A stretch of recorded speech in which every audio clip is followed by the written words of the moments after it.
You belong on every ground your feet grace, so don't ever feel out of place. Take up space and belong. This earth is your birthplace. Hey loves, welcome back to my first video of 2024. I'm gonna start the year off with some reviews because I'm trying to get back to that. I don't think I've done very little reviews on my page, so I'm trying to, be better this year. So this month right here, I'm going to be creating content.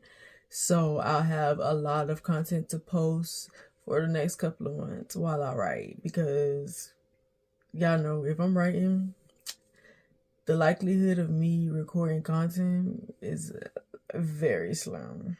But anyways, let's get into the review. So in this video, I'm going to be doing a review of The Perfect Find, featuring Gabrielle Union, Keith Powers, Gina Torres, DB Woodside, Aisha Hines, and Lala Anthony. So it starts off with Jenna, who is played by Gabrielle Union, her mom, who is played by Janet Hubert, telling her that it's time to get up and get back out there on the dating scene because her character went through a breakup. So she has been in the house, depressed, taking a break from work and everything because it didn't work out with her ex, who is played by DB Woodside. And her ex's name is Brian. So her mom is basically encouraging her to get up and get out, get back in the streets, go back outside or whatever. And also get out of my house because you've been in here too long and me and your daddy trying to get freaky and he won't do nothing while you in here. So I'm gonna need you to go. Like, you gotta go expeditiously, in the words of T.I.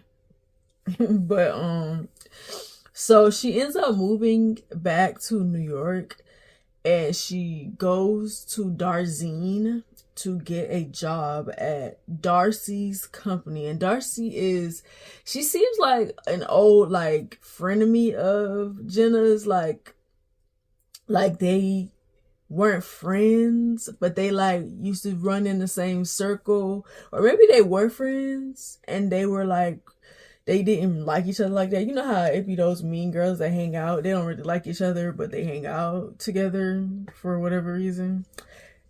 It seems like that type of situation. But she goes to ask Darcy for a job, and Darcy makes her literally ask for it, ask me for this job or you're not getting it. And Gabrielle finally does it. And also Darzine runs a magazine, and Gabrielle is applying as creative director of that magazine. So she finally asks her, and she finally gives in and gives her the job. And before Jenna took this hiatus after breaking up with her ex, she was a big deal because when she walks into Darzine's company, the two assistants, they kind of fan out over her or whatever. And I'm like, oh, so she was a big deal before she allowed that man to make her cry. What Leo said, cry on her birthday. But she gives her the job. She gives her 90 days to prove herself, but Jenna claims that she can do it in 60 as the creative director. So after she leaves this meeting with Darcy, she meets with her friends, Billy and Elodie, if I'm not mistaken, who are played by Lala Anthony and Aisha Hines. Aisha Hines is Billy and Lala is Elodie. And she talks to them about her ex and the job that she gets at Darzine. So they go out to celebrate, and she meets Eric, who's played by Keith Powers. They are immediately attracted to each other. It's actually kind of weird because I didn't see her really drink anything when she got to the party, but yeah, they are immediately attracted to each other. But when he tells her that she's beautiful, she kind of like downplays it, or like she finds it hard that somebody like him could find her attractive because she's older than him. She can look at him and clearly tell that he's like in his early 20s or whatever, and she's in her 50s, if I'm not mistaken, late 40s, 50s or something like that, late 40s, I want to say. But so they kiss, and she tells him she thinks she loves him, and he tells her he knows he love her. And I'm like, y'all just met like 2 minutes ago. Just chill out. Like, what's wrong with y'all? Y'all need to chill. Y'all just met 2 minutes ago. But apparently they in love. So after they kiss, she gets embarrassed with herself for kissing him so quick, and she runs off. Which is like typical romance movie act scene or whatever. Like they end up kissing or having sex, and then the person gets embarrassed and they like run off because you didn't just kiss this man, but whatever. So she runs off, and then the next scene is her going to work. And when she gets there, Darcy, who is also played by, I forgot to say, Darcy is played by Gina Torres. So she introduces Jenna to her son, Eric. And Eric is obviously the guy that she kissed at the party or whatever. But they don't make it known that they know each other in front of her. But when she leaves, she tells them that they're working together. Eric is a videographer, so he got a job at his mom's magazine because like she pretty much like forced him to work for her. He didn't want to, but she forced it. Y'all know how those moms are. He's like a mama's boy, and she's like that mama that treats their son like their boyfriend. That weird, that weird mother-son relationship. It's like that. So he thinks that it's funny that they're gonna be working together and that she works for his mom, but she doesn't, of course. And then after they leave work, he goes and tells his friends about what happened, and they tell him not to shit where he eats. Like, don't date her. Y'all work the same place. That's crazy. Like, you need to leave this lady alone. But of course I don't know. I feel like I don't think he takes their advice. I think they just kind of like don't get along at first. But on their first job, they interview Greta, who is played by T.S. Madison. But it's a disaster because she's mourning her peacock. I really didn't understand what was the purpose of this storyline or this story. And I guess just to put a famous face in the camera or whatever, but it didn't make sense to me. But it was a disaster because she's mourning her peacock. And so after they leave that, they get a cab, and in the cab they start arguing. And he asked her for a more hands-on role in the partnership. But they aren't getting along. They start talking about their past because he kind of like is kind of like trying. They're basically judging each other. So she judges him for being a young videographer who gets a opportunity from his mommy or whatever because it's his mommy's company. So she basically was trying to son him, and he like, you just one of those bitter old ladies that's jaded by your relationships or whatever. Like, how you gonna tell me who I am? Like, you one of those bitter old ladies. And that whole conversation, I think he ends up getting out of the cab and walking. It's raining. He ends up getting out of the cab and walking because he's tired of her or whatever. She's insufferable. And she was acting like he said, a bitter old lady. She was getting on my nerve too. So in the next scene, she goes to talk to her friends about her doubts. Because, she gets this opportunity, but she feels like she's not ready for it because her first job doesn't go the way that she wanted it to. So they, they try to give her a pep talk and tells her like, you're just getting back out there, stop being hard on yourself. And then her friend Billy wants to introduce her to a guy, but she's reluctant at first. But she is like, okay, cool, whatever. So when they go back to work, she apologized to Eric and they call a truce. They bond over a picture of Nina Mae McKinney and realizes that they have some common interests like old Hollywood movies. And she's impressed that a young kid like him knows about this lady. I have never heard of her before. I don't really like look at old Hollywood movies, so I don't even know what they were talking about, but I thought that the connection was cute. It was cute or whatever. So she invites him and his friends to the dinner party that her friend is throwing for her to introduce her to this guy. And he accepts her invitation or whatever. So yeah, he gives her a pep talk too and kind of like try to coach her and tell her like to give the guy a chance and don't do this and don't do that or whatever.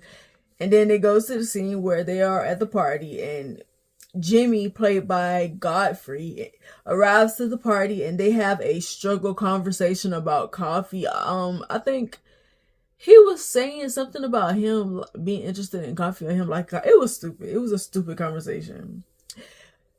So they all drink and they eat edibles and they start like wilding out at the party. Like they're dancing, they having a good time. Jenna and Eric keeps like stealing these dances, like they're slow dancing and stuff like that.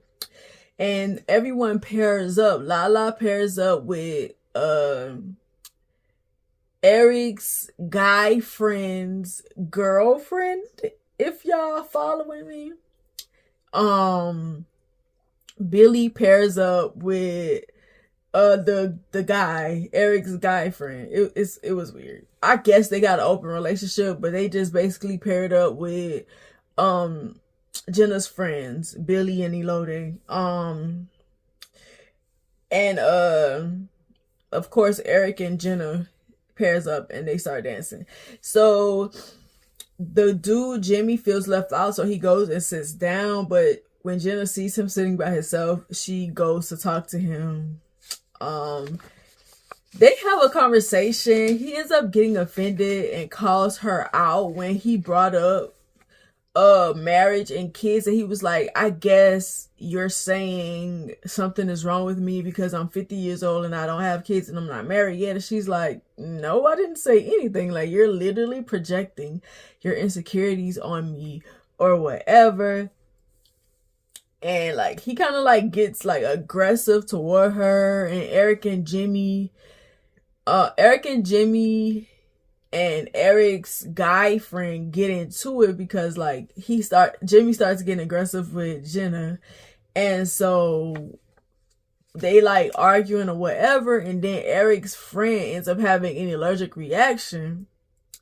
And like his face swells up, like his mouth swells up, I think his tongue or something like that.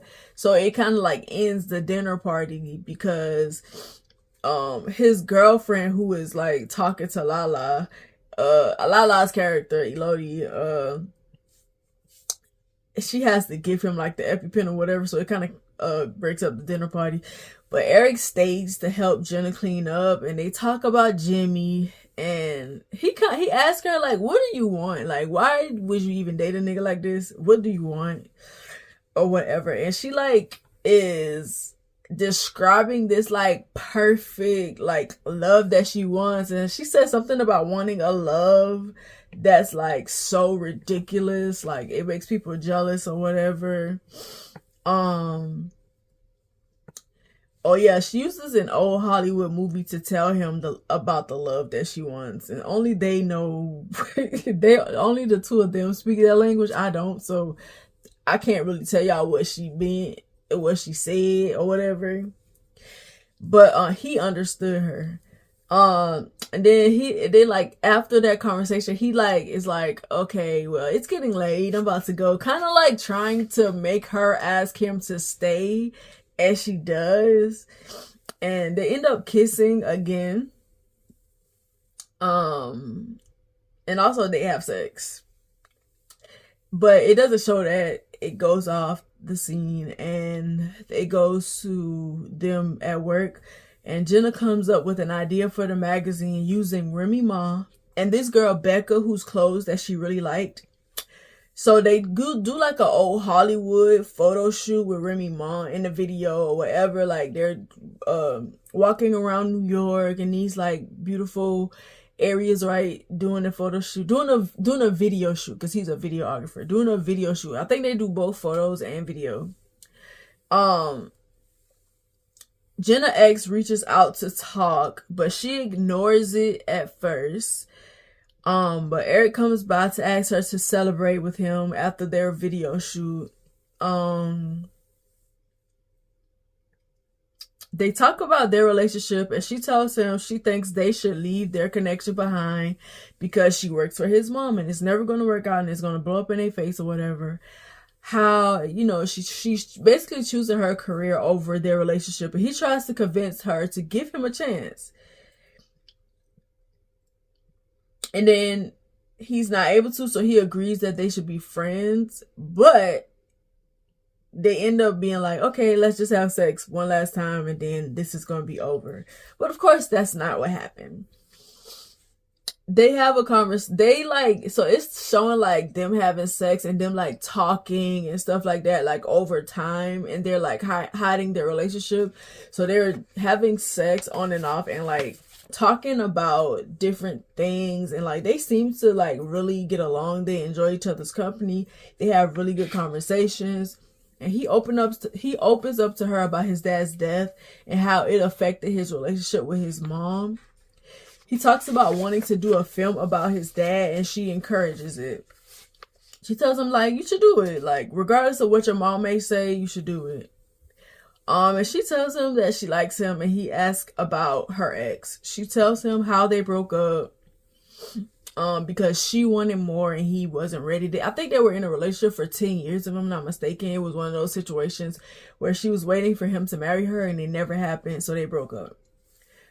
They agree to keep their relationship a secret and they continue to date. Suki, played by Winnie Harlow, sees them together at a drive-in theater. And at first, she like talking to both of them, like, oh my, because she worked with both of them, but she like, oh my God, like, I haven't seen you in a long time. You haven't answered my phone calls, whatever. Like, we should get up. Like, I want to work with y'all, whatever. And then she like pauses and she like, oh, like, y'all are on a date. Like, my bad. Like, let me get out y'all way so y'all can finish our date or whatever. And once she sees them together, they start to worry that everyone else will find out. But so her ex does an interview for a magazine and thanks her for being by his side along his journey. And her friends show her the interview in the magazine or whatever. And of course she knows, he doesn't name her name, but of course she knows that he's talking about her. But she like, whatever. Like, this nigga didn't want to be more than what we were, so forget this. Forget him. So when it goes back to the scene where she's at work and Darcy confronts her about Eric's crush, because she recognizes that Eric at least has a crush on her. And she threatens her, like, don't you talk to my son. I don't care nothing about him having a crush on you. You better not talk to him, and you better not get distracted, because I hired you to do a job and you better not let him distract you. So she kind of like denies it, like, I wouldn't talk to your son or whatever. And like the conversation ends, and her and Eric does a photo shoot and work on a project while trying to hide their relationship. So like they're like flirting with each other like on the side and while they're shooting. Like, so people starting to like look at them and like recognize that they're together or whatever. Darcy interrupts them and reminds them to take notes. I don't know. Eric wants to be open with her, but Jenna is afraid to lose her career. They profess their love to each other. And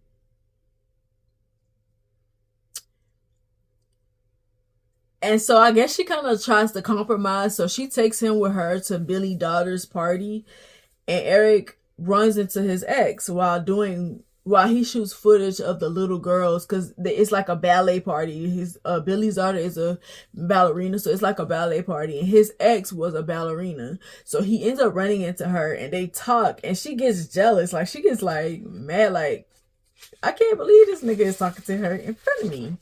And like, she goes and interrupts their conversation and kind of like confronts him. They argue, and she gets mad that he didn't introduce her as his girlfriend. And he's like, why would I introduce you as my girlfriend? You said you don't want to go public with our relationship. Like, you tripping.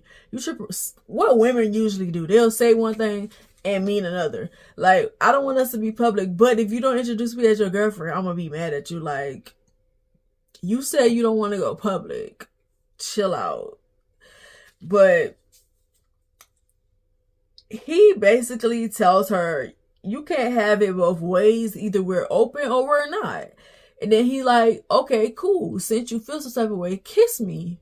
And she like, what did you talk about? I'm not about to kiss you. Like, looking around to see who looking at them or whatever. And he like, exactly what I thought. And he like walks off. He walks off from her or whatever. So they stop talking for a little while. Maybe like a couple of days, maybe even a couple of hours. I don't think it was that long. So like, she's out walking. She tries to call him, and he doesn't like answer his phone or whatever. So while she's like walking out, she runs into her ex, who must have been trying to get in touch with her at her house. Cause she meets him outside of her house. He tells her that his mom died and he's drunk. So she's like sympathizing with him or whatever. So she's like, let me get you back home. And she like puts him in the car so he won't be out drunk. But while she's doing that, Eric walks up and sees her with him. And he like, no, she ain't with this nigga. After trying to call me and get in touch with me or whatever. And he was coming there to talk it out with her or whatever. He sees them together. So when she gets Brian home, he invites her to come into his condo, but she is like, nah, I'm not gonna do that. And then he like, I think Darcy must have told him that about her and his son. Cause he kind of brings the boy up, and her son, because he kind of brings the boy up, and he's like, oh, you trying to talk to this little boy? He will never be man enough for you and stuff like that. I was like, that's weird. Darcy was the one who gave him her address. Brian and her argue, and he confronts her about dating Eric. He tries to shame her, and she's like, you know what? I'm not gonna take this, and she leaves. So the next scene, she goes to work, but Eric is not there. Her friends encourage him. She talks to her friends about it, and her friends encourage him to fight for him. So she does. She apologizes for overreacting over his reaction with his ex. He tells her he saw her with Brian. They get into it. She clarifies things and tells him she wants to do what she loves with the man she loves, meaning I want to have my career and also be with you. So they kiss and make up in Darcy's house. Like, yeah, because she goes to Darcy's penthouse to talk to him, because that's where he lives. And like, her friends were supposed to be like watchdog. They went with her. They were standing outside, like supporting her, like, go fight for him. So Darcy catches them having sex. And like, she comes down on them like she the mama, and like, y'all my kids, and I know you're not having sex with my son after I told you to stay away from him or whatever. And like, she's basically fussing at Jenna. She's like, you're a hater. You're always going after something that is mine. You went after my man, you went after my job, now you're going after my son. And he just sitting there like what she mean? Like, what she talking about? What she mean? And she fires Jenna. Eric Eric stands up for himself a little bit. Like, he says something to her. He kind of yells and she like, don't talk to me like that. And like, she shuts him down. And so she's like really going hard on Jenna. And Jenna looks at Eric like, are you gonna defend me? Like, she just stares at him and he just sit there, he like cowering down, like how you, if your mama fussing at you, how you would act. He was acting just like a little kid that was getting fussed out by his mama. I was like, ew, that would have turned me off so bad. I wouldn't want nothing to do with him no more. Like, you already young and like you letting your mama son you. Like, I know you her son, but she's sonning you and I don't like it. It's not attractive. So she leaves. They break up. Eric goes on with his life. She goes on with her life. Then Eric finally moves out of his mother's condo or penthouse or whatever they live, and starts working on the film about his dad. Jenna reaches out. It's, the new year, and people like to reach out during the holidays. So Jenna reaches out to Eric for the new year and they meet up. They catch up in this like little restaurant or whatever, and she pulls out this little piece of paper and slides it in front of him and basically announces that she's pregnant. And he was like, did my mom send you here? And she like, no, like, I just came here to let you know what's going on or whatever. But it's like he kind of like felt like his mama was setting him up. I didn't really understand where that was coming from. I didn't understand where him thinking that was coming from, because your mama literally don't like this woman, so why would you think that? But they go back and forth about the pregnancy news, and he like, bro, I'm not ready for this. I need a minute to deal with this. I already said that we both agreed that we weren't gonna have any kids. And she like, I know, but this wasn't planned. It just happened. And so he leaves because he says he needs a minute, and she just sits there and she cries. And so like, she's on the phone. On the next scene, she calls her mom. She's on the phone. She's talking to her mom about the baby, and her mom offers to help her. She said, I'll come down there and help you or whatever. And someone comes to Jenna's door. So Jenna puts her mom on hold and she goes to the door. When she get there, it's Darcy. She tells Jenna about, she basically like confronts her about the pregnancy news. And then she starts going on this rant about when Eric was born and how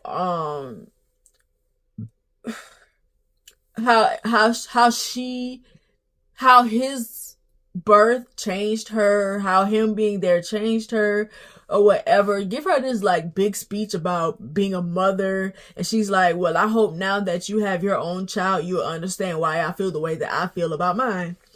And she tells her we're family, and she just walks out. So Eric shows up. So Jenna, in a scene, they go to a scene where Jenna is at the doctor's office, and Eric just like shows up at the doctor's office. It tells her he doesn't want to miss the experience with her. They named the baby Otis Jones Hill after his dad. He invites her to his mother's gala. She goes.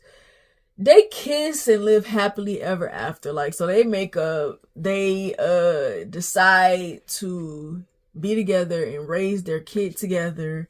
And it ends with them kissing.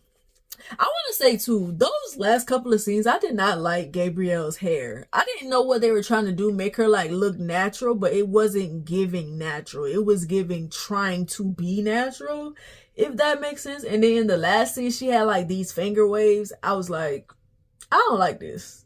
Like, what were y'all trying to do here? But the movie was really good. It was a great love story. It was cute. I like that it touched on like older women dating younger guys a lot of the time, because when you get to that age and you're not in a relationship, you notice that the guys your age are dating younger women. So like, your choice is to go a lot older or a lot younger. And a lot of times women choose to go a lot younger, and they run into the same issues that she ran into with him.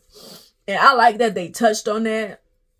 But I give the movie a 7.5. It was pretty good. Um,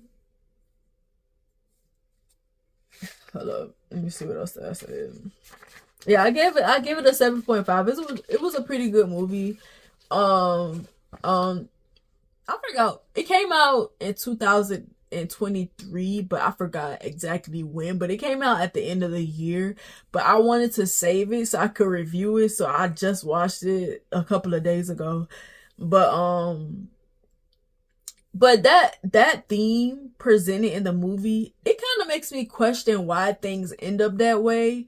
Like with women having to date younger men, either go older or way older is what I mean, or younger, because the men their age are dating way younger women. So it's kind of like that's all that's left. Either you date Papa or you date Sun. And a lot of times they date Sun. And honestly, a lot of the times, those younger men be a lot better in relationships than the guys their age. I'm saying I'm like in my 30s. I'm in my early 30s. I feel like I'm not there yet. I'm not at that age yet. And I cannot see myself with a younger guy. Like, that's a lot. I don't want to go through what she went through. That's a lot. I don't know. But it does make me question why, but that is something that I will explore, because I am going to start a podcast for this channel to talk about different issues like that one that we experience as we get older, as women, as we get older or whatever, and like kind of question why a lot of these things happen.